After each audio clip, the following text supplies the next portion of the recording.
Bulletin में सबसे पहले आपको खबर दें, लाहौर की इंसदादी दहशतगर्दी अदालत ने साबिक वजीर खारजा और पीटीआई रहनुमा शाह महमूद कुरैशी को रिहा करने का हुक्म जारी कर दिया है। अदालत ने 9 मई के 2 केसेस में शाह महमूद कुरैशी को रिहा करने का हुक्म दिया था। मजीद तफसील जानेंगे जियो न्यूज की नुमाइंदा दुआ मिर्जा से। दुआ मिर्जा, बताएगा क्या तफसील है? रिहा करने का हुक्म जारी किया गया है, क्या रोककार भी जारी कर दी गई है? जी, इंसदादी दहशतगर्दी अदालत के जज मंजर अली गिल ने सुप्रिंटेंडेंट जेल को शाह महमूद कुरैशी की रिहाई का मरासला जारी किया है। गुज़िश्ता रोज अदालत ने 9 मई जलाओ कराओ के 2 मुकदमात में शाह महमूद कुरैशी को बरी किया था। अदालत ने हुक्म किया कि अगर मुलजिम शाह महमूद कुरैशी किसी और मुकदमे में मतलूब नहीं है तो रिहा किया जाए। अदालत ने जनाब से शादमान को आग लगाने के मुकदमे में रिहाई का मरासला जारी किया है। अदालत ने दोनों मुकदमे को बरी होने पर अभी तक 9 मई के मुकदमात में से 3 मुकदमात में बरी हो चुके हैं, मगर चूंकि उन पर मजीद मुकदमात भी हैं इसलिए 3 मुकदमात में तो वो बरी हो गए और वो उनकी रिहाई का मरासला जारी हुआ है। लेकिन चूंकि उन पर और मुकदमात हैं इसलिए कोई रोककार जारी नहीं हुआ और अभी वो एक्चुअली जेल से बाहर नहीं आ पाएंगे। ठीक है, बहुत शुक्रिया दुआ मिर्जा, हमें तफसीलात से आगाह करी थी। इसके अलावा अदालत ने 9 मई के 2 केसेस में पीटीआई रहनुमाओं मियां महमूद रशीद, एजाज चौधरी, यास्मीन राशिद और उमर सरफराज चीमा की जायदादें जब्त करने का भी हुक्म दिया है।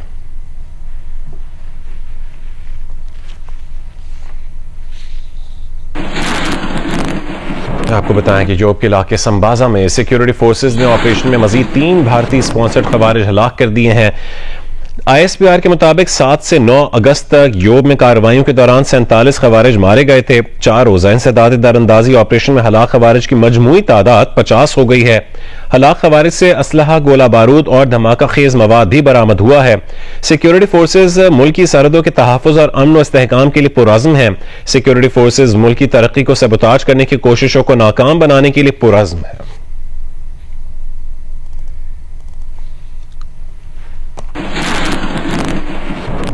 अमरीका ने कालेदम BLA और कालेदम मजीद ब्रिगेड को दहशतगर्द ग्रुप करार दे दिया है।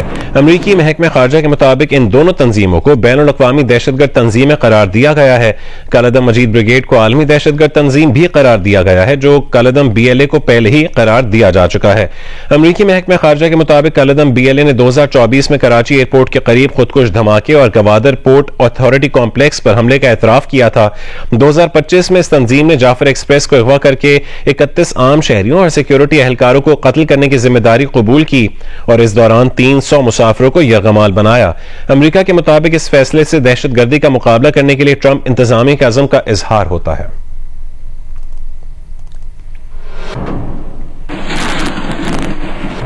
अमरीकी वजीर खारजा मार्को रूबियो ने कहा है कि महकमा खारजा बलोचिस्तान लिबरेशन आर्मी और मजीद ब्रिगेड कहलाने वाली तंजीम को गैर मुल्की दहशतगर्द करार दे रहा है। ये इकदाम इंसदादी दहशतगर्दी से मुतालिक ट्रंप इंतजामिया के अज़म का इजहार है। अमरीकी वजीर खारजा का अपने बयान में कहना था कि किसी तंजीम को दहशतगर्द करार दिया जाना उस बुराई के खिलाफ लड़ाई में अहम किरदार अदा करता है और ये दहशतगर्द सरगर्मियों को रोकने का मौसर तरीका है। मार्को रूबियो के मुताबिक BLA को कई हमलों के बाद 2019 में स्पेशली डेजिग्नेटेड ग्लोबल टेररिस्ट तंजीम करार दिया गया था। सन 2019 से अब तक BLA ने कई इजाफी हमलों की जिम्मेदारी भी कबूल की है, जिनमें मजीद ब्रिगेड की जानिब से कबूल की गई जिम्मेदारी भी शामिल है। तो हम कल भी असेंबली का बाइकाट करेंगे और बाहर जो है ना हम अवामी असेंबली लगाएंगे।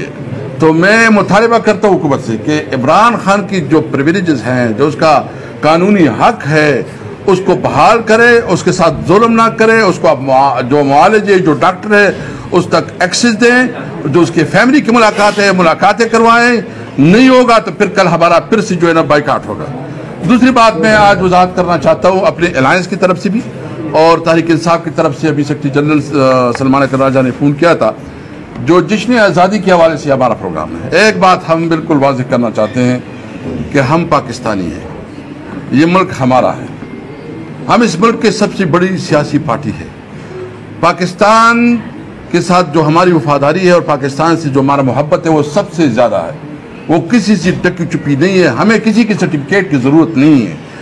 हम जश्न आज़ादी मनाएंगे, इस अहद के साथ मनाएंगे कि इस पाकिस्तान को हम कायद-ए-आज़म का पाकिस्तान बनाएंगे। इस अहद के साथ बनाएंगे कि ये हकीकी आज़ादी होगी। तहरीक इंसाफ के रहनुमा असद कैसर पार्लियामेंट हाउस के बाहर मीडिया से गुफ्तगू कर रहे थे।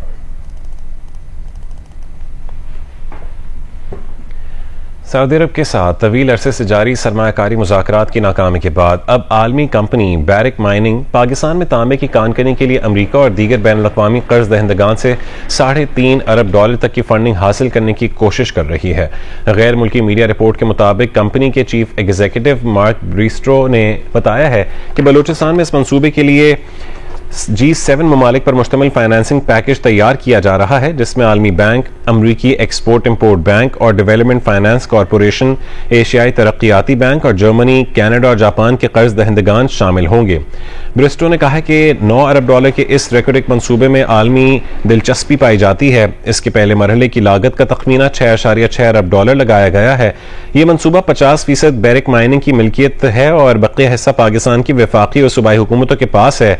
ब्रिस्टो के मुताबिक बैरिक माइनिंग और पाकिस्तान दोनों $1.5 से $1.8 अरब तक सरमाया लगाएंगे, जबकि बाकी $3 से $3.5 अरब बैनुल-अक़वामी कर्ज दहिंदगान से हासिल किए जाएंगे। तकरीबन 500 इसराइली ख़वातीन ने मदर्स ऑन द फ्रंट नामी नए इत्तेहाद का आगाज़ किया है, जिसका मकसद गजा जंग के खात्मे और यरगमालियों की वापसी के लिए मुहिम चलाना है। इस इत्तेहाद की तहरीक 1997 के 4 मदर्स मुहिम से ली गई है, जिसने मई 2000 में इसराइली फौज को जनूबी लेबनान से निकलने पर मजबूर करने में अहम किरदार अदा किया था। मदर्स ऑन द फ्रंट का आगाज़ इतवार के रोज़ मकबूजा गजा की सरहद के करीब मार्च से किया गया। इसमें शामिल इसराइली ख़वातीन का कहना है कि वो गजा जंग के खात्मे के लिए कम से कम 5 रोज़ तक जनूबी इसराइल में एहतजाजी कैंप लगाएंगी। गुज़िश्ता हफ्ते इसराइल की सिक्योरिटी काबीना ने वज़ीर आज़म नेतन्याहू के गजा पर मुकम्मल कब्जे के प्लान की मंजूरी दी थी। हालांकि इसराइली फौज ने खबरदार किया है कि इस कार्रवाई से बाकी मानदा यरगमालियों और इसराइली फौजियों की जानों को खतरा लाहक होगा और गजा के शहरियों के लिए इंसानी बहरान मजीद संगीन हो जाएगा। Welcome back. सऊदी वली अहद शहजादा मोहम्मद बिन सलमान और यूक्रेन के सदर के दरमियान टेलीफोनिक राबता हुआ है। सऊदी वली अहद और यूक्रेन के सदर ने यूक्रेनी बहरान पर तबादला ख्याल किया। सऊदी मीडिया के मुताबिक सऊदी वली अहद ने रूस यूक्रेन तनाज़े के हल और मुज़ाकरात के लिए तमाम कोशिशों की हिमायत का इआदा किया है। यूक्रेनी सदर ज़ेलेंस्की ने अमन की हिमायत के हवाले से सऊदी अरब के किरदार की तारीफ की।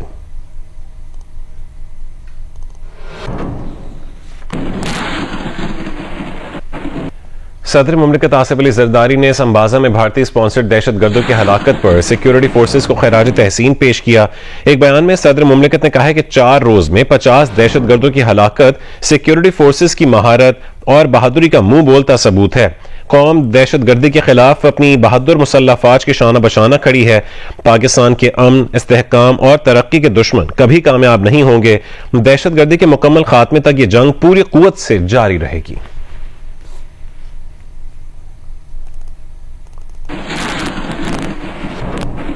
वज़ीर आज़म की पाक अफगान सरहद संबाजा पर खवारिज के खिलाफ कामयाब ऑपरेशन पर सिक्योरिटी फोर्सेस की पजीराई। वज़ीर आज़म ने संबाजा में पहले 47 और कल 3 भारतीय सरपरस्ती में सरगर्म खारजियों को हलाक करने पर तारीफ की। वज़ीर आज़म ने कहा कि दहशत गर्दी की इफरीत के मुल्क से मुकम्मल खात्मे तक उसके खिलाफ जंग जारी रखेंगे। अफवाज पाकिस्तान शब रोज़ अर्ज़ वतन को दहशत गर्दों से पाक करने में मसरूफ़ अमल है। अफवाज पाकिस्तान को उन समेत पूरी कौम खैराज तहसीन पेश करती है। दहशत गर्दी के मुकम्मल खात्मे के गैर मुतज़लज़ल अज़्म में कौम अफवाज पाकिस्तान के शाना बशाना है। राजनपुर में पंजाब फूड अथॉरिटी की कार्रवाई शहर के मुख्तलिफ मकामात पर किरियाना स्टोर से भारी मिकदार में मिलावटी मसाले, एक्सपायर्ड अशिया और चाइना नमक बरामद किया है। DG food authority Mohammad Asim Javed के मुताबिक कार्रवाई राजनपुर में सदर बाजार, कोटला रोड और कोटला शेर में की गई। 3 किराना स्टोर से 125 किलो मिलावटी मसाले, 90 किलो एक्सपायर्ड अशिया और 10 किलो चाइना नमक बरामद करके मौके पर तलब कर लिया गया। 2 दुकानदारों पर 1,40,000 रुपए जुर्माना भी आयद किया गया है।